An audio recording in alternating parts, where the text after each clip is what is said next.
코스피가 6천선을 넘기며 고속 상승 흐름을 이어가고 있는 가운데 국내 증시가 미국과 이스라엘의 이란 공습이라는 변수를 만났습니다.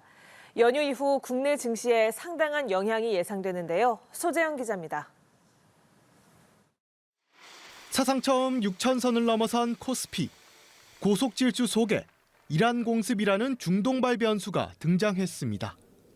지정학적 리스크가 커지면 금융시장에서는 위험자산 회피 심리가 강화되는 경향이 있습니다. 유가가 급등하면 인플레이션 압력과 함께 글로벌 증시 변동성도 커질 수 있기 때문입니다.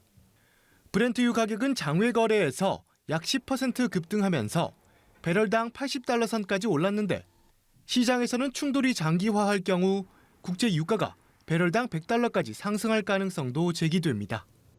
최근 1,400원대 중반을 밑돌며 비교적 안정된 흐름을 나타냈던 원달러 환율도 다시 상승 압력을 받을 수 있습니다. 3월 첫 월요일 우리 증시는 휴장했지만 일본 니케이 지수는 개장 직후 전거래일 대비 2% 넘게 하락했습니다. 코스피도 단기 변동성을 피하기는 어려울 것으로 보입니다. 특히 이번 사태로 수출의 차질을 빚는 업종들의 변동폭이 클 수밖에 없는 상황입니다. 미국과 이란 간 갈등이 얼마나 오래 지속되느냐에 따라 시장에 미칠 영향이 달라질 수 있습니다. 다만 장기적인 하락 추세로 이어지지는 않을 것이라는 전망도 나옵니다. 호르무즈 해협 봉쇄 이런 것들로 유가가 단기적으로 급등하면 6천선을 일시적으로 흔들는 요인이 되긴 하겠지만 이란과 미국의 이 군사 충돌이 단기간에 끝인다라고 하면 오히려 이제 전쟁 리스크가 해소되고 유가가 더 하락을 할 수 있는 상황들에서 중장기적으로 봤을 때는 또 증시는 또 호재 역할을 할 수 있어서 금융당국은 금융시장 상황을 24시간 모니터링하면서 필요시 100조 원 플러스 알파 규모의 시장 안정 프로그램 등 조치를 시행하겠다고 밝혔습니다. 연합뉴스TV 소재형입니다. 호르무즈 해협이 봉쇄되면 원유와 액화 천연가스 등 에너지 수급에 차질이 빚어지고 중동 국가와의 협력 사업도 영향을 받을 수 있다는 우려가 커지고 있습니다. 한국무역협회에 따르면 한국은 원유의 70.7%, LNG의 20.4%를 중동에서 들여오고 있습니다. 미국과 이스라엘의 공습 직후 이란 이슬람 혁명 수비대가 호르무즈 해협을 봉쇄하겠다고 밝혔습니다. 글로벌 분석기관들은 이란이 실제로 호르무즈 해협을 봉쇄할 경우 유가가 배럴당 100달러에 이를 수 있다는 전망을 내놓고 있는데 이는 한국 산업계에도 영향을 줄 수밖에 없습니다. 또 국내 기업들이 중동 국가들과 진행하던 방산, 자동차 등 사업이나 수출에 차질이 생길 거란 우려도 나옵니다. 미국과 이스라엘의 이란 공습이 사흘째 이어지고 있습니다. 이란 역시 미군 기지는 물론 인근 아랍 국가들을 대상으로 보복 공격을 이어가면서 피해 규모가 커지고 있는데요. 국제부 장효인 기자와 함께 현재 이란 상황 짚어보겠습니다. 안녕하십니까? 네, 먼저 미국과 이스라엘의 현재 이란 공습 상황부터 좀 정리해 주시죠. 네, 미국과 이스라엘의 이란 공습, 현지 시간으로는 지난달 28일 시작됐죠. 미국은 한 손에 무기를, 다른 한 손에는 외교를 쥐고 이란과 세 차례 핵 협상을 벌였습니다. 미국은 핵 프로그램을 폐기하라는 요구를 이란이 받아들이지 않자 결국 무력 개입을 선택했습니다. 공습 15시간 만에 이란 최고 지도자 아야톨라 세이드 알리 하메네이를 사살했고요. 지도부 주요 인사들도 대거 제거했습니다. 아직 어느 한쪽도 물러서지 않은 채 상호 공격을 이어가고 있습니다. 그런데 이란은 미군 기지와 이스라엘 말고도 다른 아랍국들을 공격하고 있는데요. 어떤 이유 때문인가요? 예, 말씀하신 대로 숨 쉴 틈 없이 공격이 이어지고 있죠. 미국은 최근 이란 공습에 전략 폭격기 B2를 동원했다고 밝혔습니다. B2는요, 공중급유를 통해서 전 세계 어디든 논스탑으로 도달할 수 있어서 침묵의 암살자로 불립니다. 자폭 드론으로 불리는 루카스 드론과 사드 탄도미사일 방어 시스템 등 수많은 미군의 핵심 군사 자산들도 이란 작전에 투입됐습니다. 트럼프 대통령은 이란의 해군 본부를 대부분 파괴하고 함정 9척을 격침했다면서 나머지 함정들도 곧 바다 밑에 가라앉게 될 거라고 했습니다. 베냐민 네타냐후 이스라엘 총리는 대이란 군사작전 규모를 확대하겠다고 했는데요. 이스라엘군은 현재 현역과 함께 복무 중인 예비군 5만 명에 더해서 예비군 10만 명에 추가로 동원령을 내렸습니다. 이란은 역대 최대 규모의 보복 작전을 천명한 뒤에 공세 수위를 한껏 끌어올리고 있습니다. 이란은 영내 미군 기지 27곳을 비롯해서 이스라엘 군본부와 방위산업단지 등을 공격했고요. 아랍에미리트와 사우디아라비아, 카타르, 바레인, 쿠웨이트, 오만 등 주요 걸프국에서 피해가 잇따르고 있습니다. 레바논 무장정파 헤즈볼라도 가세해서 이스라엘의 타격을 개시했습니다. 한편 이슬람 혁명수비대는 중동 오만만에서 작전 중이던 미군 항공모함 에이브러햄 링컨함을 타격했다고 주장했습니다. 미국은 곧바로 거짓말이라고 일축했고요. 이란은 또 호르무즈 해협을 봉쇄한다고 밝힌 뒤에 이곳을 지나가려는 민간 선박을 공격하고 있습니다. 네, 지금 교전이 한창 진행 중인 상황인데 현재까지 파악된 인명피해 규모는 어느 정도입니까? 예, 우선 미 중부사령부는요, 군사작전을 감행한 뒤에는 처음으로 미군 측 사상자를 발표했습니다. 현재까지 미군 3명이 사망하고 5명이 중상을 입었다고 합니다. 반면 이란 혁명수비대는 현재까지 미군 560명이 죽거나 다쳤다고 완전히 다른 집계를 내놨습니다. 각국의 민간인 피해도 커지고 있습니다. 이스라엘에서는 주거 지역 등에 이란의 탄도미사일이 떨어져서 지금까지 수십 명의 사망자가 나왔고요. 이란의 한 초등학교에서는 미국과 이스라엘이 한 걸로 추정되는 공습 때문에 학생 160명이 숨지는 일도 벌어졌습니다. 다른 곳에서도 이란 사태와 관련한 인명피해가 발생했습니다. 파키스탄에선 친이란 무슬림 시위대가 미국 영사관을 습격하려다가 9명이 총격으로 사망하는 등 수십 명의 사상자가 나왔고요. 미국에서는 이란 국기가 그려진 옷을 입은 이민자가 텍사스주 유흥가에서 총기 난사로 사상자를 내서 FBI가 테러 가능성을 염두에 두고 수사에 착수하는 일도 벌어졌습니다. 네, 한편 우리 시간으로 오늘 오전에 트럼프 대통령이 2번째 영상 성명을 냈습니다. 어떤 내용의 메시지였습니까? 예, 도널드 트럼프 미국 대통령은 소셜미디어를 통해서 6분짜리 영상 성명을 냈는데요. 우선 영상 함께 보고 오시겠습니다. Last night, all over Iran, the voices of the Iranian people could be heard cheering and celebrating in the streets when his death was announced. The entire military command is gone as well, and many of them want to surrender into saving their lives. They want immunity. They're calling by the thousands. Combat operations continue at this time in full force, and they will continue until all of our objectives are achieved. 트럼프 대통령은 미군 3명이 전사한 걸 언급하면서 복수를 다짐했고요. 이틀간 이란 혁명수비대 시설과 방공체계 등 수백 개 표적을 때렸다고 했습니다. 이번 공습에 거듭해서 정당성을 부여하기도 했습니다. 장거리 미사일과 핵무기로 무장한 이란 정권은 모든 미국인에게 끔찍한 위협이 될 수 있다면서 이번 공격은 미래 세대를 위한 거라고 강조했습니다. 또 이란 군경에겐 투항을, 이란 국민에겐 신정체제 전복을 촉구했습니다. 한편 트럼프 대통령은 첫 번째 영상 성명으로 이란 공격 개시를 발표한 이후에 현재까지 공개석상의 모습을 드러내지 않고 있습니다. 백악관은 트럼프 대통령의 플로리다주 마러라고 자택에 마련된 상황실 사진을 공개했는데요. 니콜라스 마두로 베네수엘라 대통령을 축출했을 때처럼 이곳에 머물면서 국가안보팀과 이란 상황을 모니터링했다고 합니다.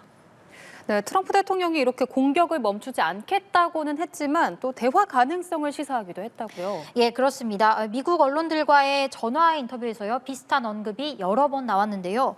시사주간 애틀랜틱과의 인터뷰에서는 이란의 새로운 지도부와 대화할 거라고 시사했습니다. 구체적으로 누구와 대화할진 밝히지 않았습니다. 트럼프 대통령은 미 CNBC 방송과의 인터뷰에서 모든 게 계획보다 앞서고 있다. 작전이 매우 잘 진행 중이다라고 했고요. 하메네이 등 핵심 인사들을 예상보다 빨리 제거했다는 뜻으로 보입니다. 또 NBC 방송 인터뷰에서는 군사작전의 단기 버전을 선택할 수도 있고 장기 버전을 택할 수도 있다면서 여러 시나리오에 열려있다는 취지로 말했습니다. 다만 공격을 중단하고 협상 테이블에 다시 앉을지에 대해선 회의적인 반응이었습니다. 이란이 미국의 요구 조건을 만족한다면 공격을 멈출 수도 있겠지만 지금까지 이란은 그러지 못했다는 겁니다. 네, 지금 이란은 최고 지도자를 잃은 상황에서 트럼프 대통령의 제안을 순순히 받아들일지 좀 궁금한데 어떻게 좀 전망을 해볼 수 있을까요? 예, 이란은 절대 물러서지 않겠다면서 여전히 강경한 태도입니다. 이번에도 영상 하나 준비했습니다. It is absolutely unprecedented and a big violation of international law that a leader of another country is assassinated by foreign forces. So that would make this conflict or this war of aggression by Americans against us even more dangerous, more complicated, and would add perhaps new aspects to that. Assume that it takes a short period of time, maybe in 1 or 2 days, they will elect a new leader for the country, inshallah. 아라그치 이란 외무장관은 미 ABC 방송 인터뷰에서 보복을 자제하란 트럼프 대통령 경고에 대한 답을 내놨습니다. 이란 자위권에 한계는 없다면서 무슨 수를 써서라도 우리 자신을 방어할 거라고 응수했고요. 이번 공격으로 군이 피해를 입긴 했지만 군사 역량엔 아무 변화가 없다고 주장했습니다. 또 미국이 협상 중에 이란을 공격한 건 이번이 2번째고 이는 매우 씁쓸한 경험이 됐다면서 협상을 재개할 가능성을 일축하기도 했습니다. 마수드 페제시키안 이란 대통령도 하메네이 추도사에서 모든 역량을 총동원해 복수하고 응징하겠다고 다짐했습니다. 아라그치 장관이 밝힌 것처럼 이란은 현재 하메네이의 뒤를 이을 최고 지도자 선출에 속도를 내고 있습니다. 헌법에 따라서 88명의 고위 성직자로 구성된 전문가 회의에서 이 최고 지도자가 선출되는데요. 이란은 1989년 일대 최고 지도자 호메이니가 사망했을 때도 바로 다음 날에 하메네이를 새 수장에 앉힌 전례가 있어서 이번에도 오랜 시간이 걸리지 않을 전망입니다. 현재 하메네이의 차남과 최고 국가안보회의 사무총장, 또 이란 신학교 시스템의 수장 등이 후보군에 오른 걸로 알려졌습니다. 네, 미국의 이번 이란 공격으로 세계 경제에도 적지 않은 타격이 불가피해 보이는데요. 당장 유가가 급등하지 않을까 하는 우려가 나오고 있죠. 예, 그렇습니다. 말씀하신 대로 국제 유가 굉장히 예민하게 반응하고 있습니다. 이란은 공습을 받은 이후에 호르무즈 해협에 선박 통행 불가를 선언했습니다. 이곳은 전 세계 석유 소비량의 약 20%가 운송되는 세계적인 원유 수송로입니다. 봉쇄 여파로 국제 유가는 10% 가까이 뛰어올랐는데 배럴당 $100까지 치솟을 수 있다는 전망도 나왔습니다. 이에 주요 산유국 협의체 오펙 플러스는 다음 달부터 하루 20만 6천 배럴을 증산하기로 했습니다. 지난해 4분기에 적용됐던 월별 증산폭이 하루 13만 7천 배럴이니까요. 훨씬 큰 규모입니다. 하지만 이걸로 충분할진 미지수인데요. 전 세계 원유 공급량이 하루 1억 배럴을 웃도는 점을 고려하면 증산 규모가 0.2%에 못 미치는 수준이기 때문입니다. 전문가들은 실제 시장이 안정될지는 호르무즈 해협 상황에 달려있다고 보고 있습니다. 이 생산량을 아무리 늘려도 호르무즈 해협에서 유조선 운항이 원활하지 않으면 실제 수출 물량이 제한될 수 있기 때문입니다. 미국 싱크탱크 스팀슨 센터의 제임스 김 한국 프로젝트 국장은 이번 사태가 한국 경제에도 큰 충격을 줄 수 있다고 했습니다. 한국이 수입하는 원유 약 70%와 천연가스 30%가 이 호르무즈 해협이 위치한 중동 지역에서 공급되고 있고 이 자원들은 한국의 총 에너지 소비량의 절반 이상을 차지하기 때문이란 겁니다. 다행히 한국은 총 1억 배럴 이상의 원유와 50일 넘게 쓸 수 있는 액화 천연가스를 보유하고는 있지만요. 이 사태가 장기화되면 악영향을 피할 수 없을 거란 지적입니다. 글로벌 증시가 하락할 거란 전망도 나왔습니다. 투자자들이 에너지 비용 상승과 물류난이 경제에 차질을 빚을 수 있다고 우려할 거란 분석 때문입니다. 네, 이번 사태가 장기화될 가능성이 있는지 어떻게 흘러갈지가 궁금한데 어떤 전망들이 나오고 있습니까? 예, 현재로서는 조금 답답할 수 있겠지만 단정 짓기 어려운 상황입니다. 트럼프 대통령조차도 확실한 답을 내놓지 못하고 있습니다. 영국 데일리메일과의 인터뷰에서 이란에 대한 공격이 길면 4주 동안 이어질 거라면서 그보다 더 짧게 걸릴 수도 있다고 말하기도 했습니다. 미 언론들은 이번 공격이 일주일 넘게 길어질 수 있다고 관측했습니다. 오는 11월에는 미국 중간선거가 있죠. 따라서 사태가 너무 장기화하는 것도 트럼프 대통령에겐 큰 부담입니다. 따라서 트럼프 대통령은 이란의 핵미사일 능력이 충분히 약해졌고 지도부를 어느 정도 제거했다고 판단하면 새로운 지도부와 대화에 나설 수도 있습니다. 하지만 관건은 이란의 새 지도부가 어떤 모습이냐입니다. 만약 서방의 비교적 우호적인 정권이 들어서면 핵협상을 재개할 수도 있겠죠. 이 경우에 이스라엘과 이란도 갈등을 풀 기회가 생기고 나아가서 이스라엘과 주변 무슬림 국가들 간의 공존의 길이 열리는 등 중동 지역에 새 바람이 불 수도 있습니다. 하지만 반대로 이란의 군사 강경파가 권력을 쥐고 반미 노선을 심화한다면 상황이 호전되긴 어렵습니다.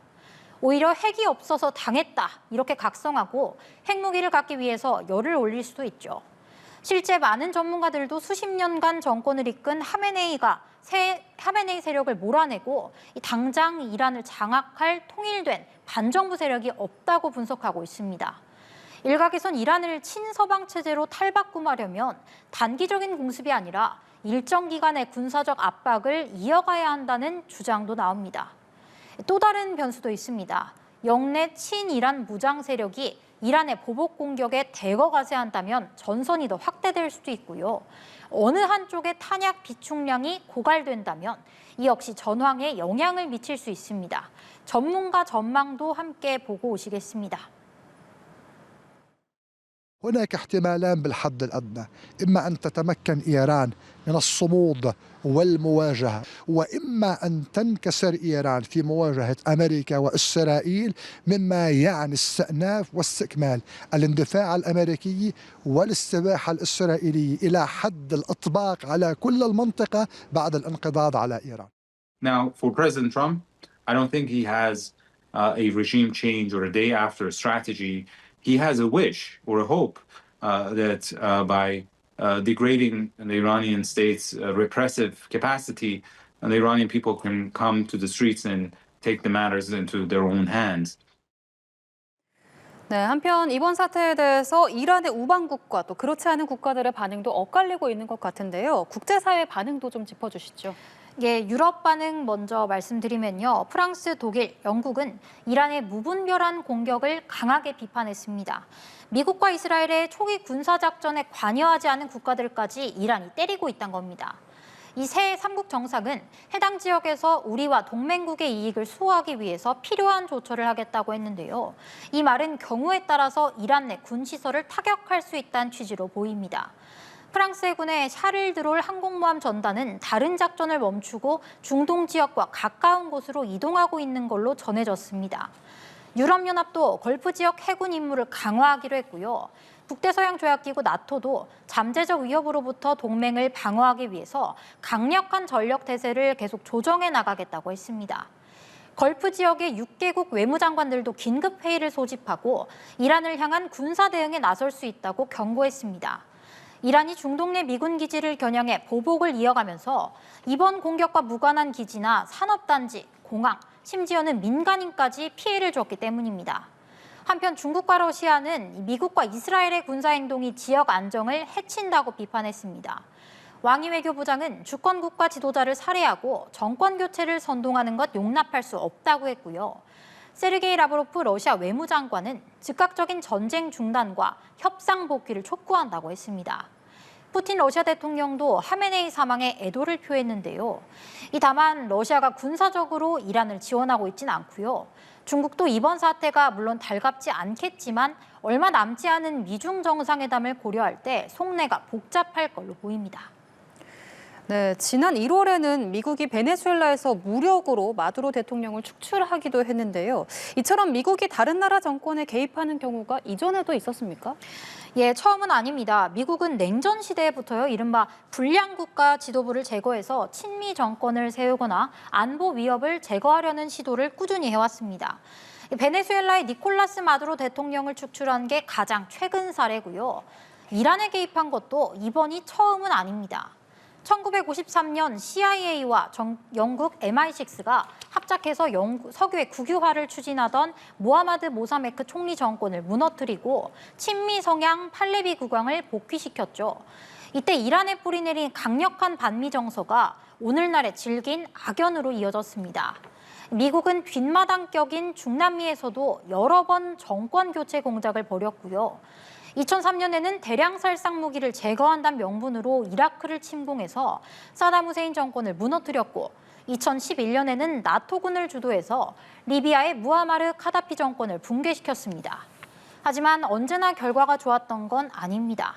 정권을 붕괴시킨 뒤에 어떻게 할지 촘촘한 계획을 세우지 않은 탓에 권력 공백을 틈타서 종파 간의 내전이 벌어지거나 극단주의 테러 조직이 창궐하기도 했습니다. 또 이런 사례들은 국가의 영토 보전과 정치적 독립에 대한 무력 사용을 금지한 유엔 헌장과 충돌한다는 비판도 끊임없이 나왔습니다. 그렇다면 미국 내에서 이번 이란 공습을 바라보는 시각은 어떻습니까?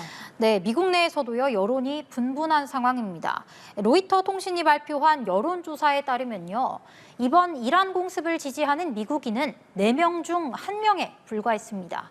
응답자의 절반 이상은 트럼프가 미국의 이익을 위해서 군사력을 너무 쉽게 사용하려는 경향이 있다고 부정적으로 평가했습니다.